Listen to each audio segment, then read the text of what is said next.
Саламатсыздар, урматтуу телекөрүүчүлөр жана радио угармандар. Биз республикалык штабтын пресс борборунда брифинг баштап жатабыз. Эмдөөнүн жардамы менен кандай оорулар жеңилген? Бул суроого Бишкек шаардык мамсинебит көзөмөлдөө борборунун иммунопрофилактика бөлүмүнүн башчысы Бурул Асыкбекова жооп бермекчи. Здравствуйте, уважаемые телезрители и радиослушатели. Мы начинаем брифинг президента республиканского штаба. Какие болезни мы победили с помощью вакцин? На этот вопрос ответит заведующий отделом иммунопрофилактики Центра госсанэпиднадзора города Бишкек Бурул Асыкбекова. Вам слово. Саламатсыздарбы, урматтуу кыргызстандыктар. COVID-19 пандемиясы адамзатка жугуштуу оорулардын канчалык коркунучтуу жана мындай учурларда вакциналардын кантип жасалганын, кадимки жашоого кайтуунун жалгыз үмүтү экенин эстөөгө мажбур кылды. Дүйнө жүзү боюнча 100 миллион адамдар аман калуу бактысына ээ болушту. Анткени алар дүйнөнү үркүткөн, көзгө көрүнбөгөн өлтүргүчтөрдүн вакцинасын табышкан. Вакциналар адамдардын жашоосун кандай өзгөрткөндүгү жөнүндө кээ бир мисалдарды келтире кетейин. Мисал алсак, эмдөөлөрдүн жана вакциналардын ийгиликтүү өнүгүшүнүн аркасында илим адамзат тарыхындагы эң жаман ооруну жеңген. Бул чечек оорусу, натуральный оспа деп коет. 18-19 кылымдарда өлүмдүн деңгээли 80-90% жеткен. Ошондо чечек жергиликтүү элдердин өлүмүнүн негизги себеби болуп калган. 20 кылымда эле бул жугуштуу оору 300 миллиондогон ашуун адамдардын өмүрүн алып кеткен. Чечек эндемиялык оорудан глобалдык коркунучка айланып, 20 кылымдын биринчи жарымынын аягына чейин ушундай бойдон калган. Чечекти эмдөө менен жок кылуу гана эң күчтүү аргументтердин бири болгон. Эмдөө бул чөйрөдөгү эң чоң ийгилик тарых. Кылымдар бою адамдар чечек оорусуна дава издеп келишкен. Акыры алар биринчи вакцинаны жаратышкан. Вакцинанын тарыхы 1796 жылы башталган. Чечекти толугу менен жок кылуу 20 кылымдын экинчи жарымында эл аралык саламаттык сактоо уюмдары дүйнө жүзү боюнча оорунун чыгышын байкоого жана өнүккөн эмдөөлөрдүн жардамы менен массалык эмдөөлөрдү жүргүзүү баштаганда мүмкүн болгон. Чечектин акыркы очогу 1977 жылдын октябрь айында катталып, 1979 жылдын декабрында окумуштуулар чечек толугу менен жок кылынган деген жыйынтыкка келген. Полиомиелит, шал оорусу. Бул өмүргө коркунуч туудурган оору. Вирус адамдан адамга жугат, шал оорусуна алып келет, дененин бөлүктөрү кыймылдабай калат. Оор учурларда дем алуу булчуңдары шал болуп, кээ бир учурларда өлүмгө алып келет. Ал негизинен оорулуу адамдын заңы менен булганган сууну же тамак ашты колдонууда фекаль аралдык жол аркылуу жугат. Ооруга көбүнчө 5 жашка чейинки балдар кабылышат. Полиомиелитке каршы атайын дарылоо жок, аны алдын алууга гана болот.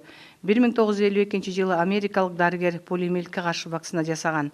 Вакцинанын жардамы менен АКШда жана Европа мамлекеттеринде оору кескин түрдө дөмөндөгөн. 1988 жылы бүткүл дүйнөлүк саламаттык сактоо уюму полиомиелитти жок кылуу программасын бүткүл дүйнө жүзү боюнча башталганын жарыялаган. 1994 жылы Америка Кошмо Штаттары ата-энелердин үрөйү деп аталган оорудан арылган деп жарыялаган. 2000 жылы Кытай, Япония жана Түштүк Кореяда жок болгон. 2002 жылы Европада, 2014 жылы Түштүк Чыгыш Азияда. Ал эми Кыргыз Республикасында полиомиелит 1993 жылдан бери каттала элек. 2002 жылдан бери өлкө полиомиелитке өлкөдө жок деген статусту сактап келүүдө. Бирок коңшу өлкөлөрдө бул оору катталып калгандыгына байланыштуу өлкөдө азыркы күндө балдарды эмдөө улуттук календарга ылайык жүргүзүлүүдө жана эпидемиологиялык көзөмөлдө катуу кармаган шал оорусун аныктоо үчүн көзөмөл бардык медициналык мекемелерде жүргүзүлүүдө. Дифтерия оорусу бул кептөр. Курч антропоноздуу инфекциялык оору. Дифтерия бул коринобактерия дифтерия деген токсигендик штамдарынан келип чыккан курч инфекция.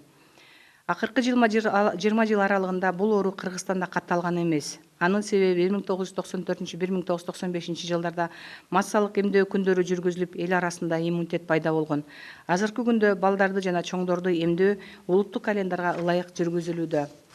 Кызылча оорусу. Бул вирустун айынан пайда болгон курч инфекциялык оору. Көптөгөн кылымдар бою өлүмдүн жогорку көрсөткүчтөрүнөн улам кызамык балдардын эң коркунучтуу оорулардын бири катары болуп эсептелинген. Россияда ар бир 4-чү бала кызамыктан каза болгон. Бул ооруну балдардын чумасы деп атоого негиз берген. Ал эми мурунку кызылча балдардын оорусу катары эсептелсе, бүгүн ал чоң кишилерге да көбүрөөк таасир этет. 21 кылымда кызамыкка жаңы чалдыккандардын 80%-дан ашыгын чоңдор түзөт. Бул адамдар бала кезинде оорушкан эмес, же эмдөө албагандар, организмде иммунитеттин жоктугу болуп эсептелинет. Акыркы 10 жылдыкта бул инфекцияга каршы эмдөөнүн аркасында дүйнөдө кызамык оорусу 100 эсе азайган.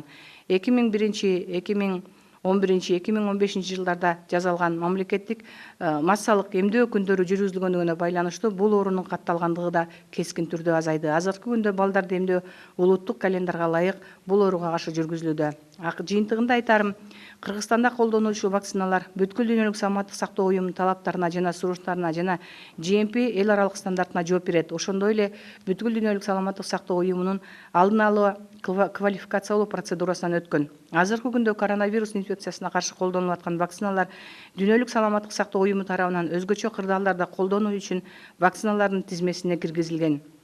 Вакциналардын сапатына, эффективдүүлүгүнө жана коопсуздугуна мамлекеттик көзөмөлдүү Кыргыз Республикасынын саламаттык сактоо министрлигинин дары менен камсыздоо жана медициналык жабдуулар департаменти жүргүзүлөт. Биздин өлкөдө профилактикалык эмдөөлөр улуттук эмдөө календарга ылайык жүргүзүлөт. Эмдөө 13 инфекцияга каршы жүргүзүлөт. Вакцина менен алдын ала турган оорулар дагы деле абдан коркунучтуу жана эмдөө алардын алдын алуунун эң жакшы жолу. Добрый день, уважаемые кыргызстанцы. Пандемия COVID-19 заставила человечество вспомнить, как опасны и разрушительны бывают вспышки инфекционных болезней, и как вакцины делятся в таких случаях единственной надеждой на возврат к нормальной жизни. Сотням миллионов людей во всем мире посчастливилось остаться в живых, потому что нашлась управа на невидимых убийц, терроризировавших мир. Вот несколько примеров, как вакцины изменили жизни людей. Благодаря проведенным прививкам и с успешной разработкой вакцин наука победила самую страшную болезнь в истории человечества – это натуральную оспу. Оспа в 18-19 веках смертность доходила до 80-90%, когда оспа стала основной причиной смерти среди местных коренных жителей. Только в 20 веке эта чрезвычайно заразная вирусная болезнь погубила больше 300 миллионов человек. Оспа превратилась из эндемичной болезни в глобальную угрозу и оставалась такой до конца первой половины 20 века. Уничтожение оспы с помощью прививок – один из самых твердых аргументов в пользу вакцинации. На протяжении столетия люди отчаянно искали средства от оспы. В конце концов создали первую вакцину. Оспа-прививание – самая большая история в мире, успех в этой области. История вакцинации началась в 1796 году. Полное уничтожение оспы стало возможно во второй половине 20 века, когда международные организации здравоохранения стали отслеживать вспышки заболевания по всему миру и проводить вакцинацию массовую с помощью более совершенных прививок. Последняя вспышка оспы произошла в октябре 1977 года, и в декабре 1979 года ученые пришли к такому выводу, что оспа полностью была ликвидирована. Полиомиелит – это опасно для жизни заболевание, вызываемое полиовирусом. Вирус передается от человека к человеку и вызывает паралич. В тяжелых случаях наступает паралич дыхательных мышц, что приводит к летальному исходу. Передается в основном фекально-оральным путем при использовании воды или пищи, загрязненной фекалием больного человека. Наиболее восприимчивыми являются дети до 5 лет. Специфическое лечение полиомиелита не существует, его можно только предупредить с помощью вакцины. В 1952 году американский врач создал вакцину от полиомиелита. Заболеваемость США в Америке и в Европе резко пошла на спад. В 1988 году ВОЗ, Всемирная организация здравоохранения, объявила о начале программы по искоренению полиомиелита во всем мире. В 1994 году свободным от болезней, именно прозванной ужасом родителей, было объявлено в Америке и в 2000 году Китае, Японии и Южной Корее. В 2002 году в европейских странах, в 2014 году в Юго-Восточной Азии. В Кыргызской республике полиомиелит не регистрируется с 1993 года, а с 2002 года в республике поддерживается статус страны, свободной от полиомиелита. Однако в связи с тем, что заболевание зарегистрируется в соседних странах, вакцинация детей полиомиелита в стране проводится согласно национального календаря прививок, и эпидемиологический надзор за выявлением острого вялого паралича ведется во всех медицинских учреждениях. Следующая инфекция – это дифтерия. Это острое антропонозное инфекционное заболевание. Дифтерия – острая фарингальная или кожная инфекция, которая вызываема токсигенными штаммами. Характеризуется главным образом поражением ротовой части, глотки и дыхательных путей. Вакцинация детей и взрослых проводится в соответствии с национальным календарем прививок. Заболевание не регистрируется в Кыргызстане более 20 лет. Это связано с тем, что в 1994-1995 годах были проведены дни массовой вакцинации, и население приобрело иммунитет. Вакцинация детей и взрослых в настоящее время проводится согласно национальному календарю прививок. Корь. Это острое инфекционное заболевание, которое вызывает вирусом. На протяжении многих веков из-за высокой смертности кори считалось одним из самых опасных заболеваний детского возраста. В России от кори умирал каждый 4-й ребенок, что дало повод назвать это заболевание детской чумой. Если раньше корь считалась детской болезнью, то сегодня она чаще поражает взрослых. В 21 веке на долю взрослых приходится более 80% вновь выявленных больных корью.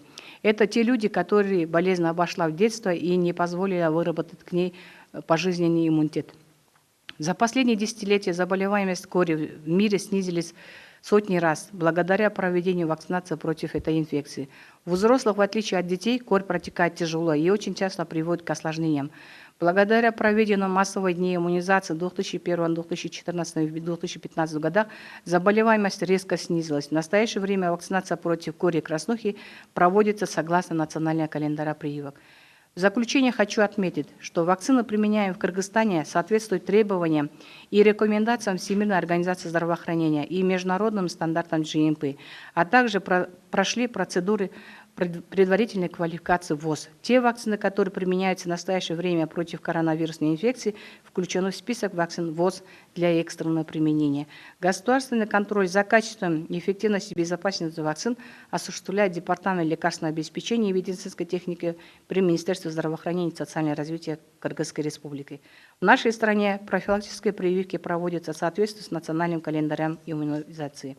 Вакцинация проводится против 13-й инфекции. Болезни, которые можно предотвратить при помощи прививок, по-прежнему являются очень опасными, и прививка является лучший способ их предупредить. Рахмат. Эскерте кетсек, түз эфирде ЛТР КТРК 624 Пирамида 5 канал ЛФМ радиосу 1 радио ЛТРдин YouTube каналынан жана Facebook баракчасынан көрө аласыздар. Саламатта болуңуздар.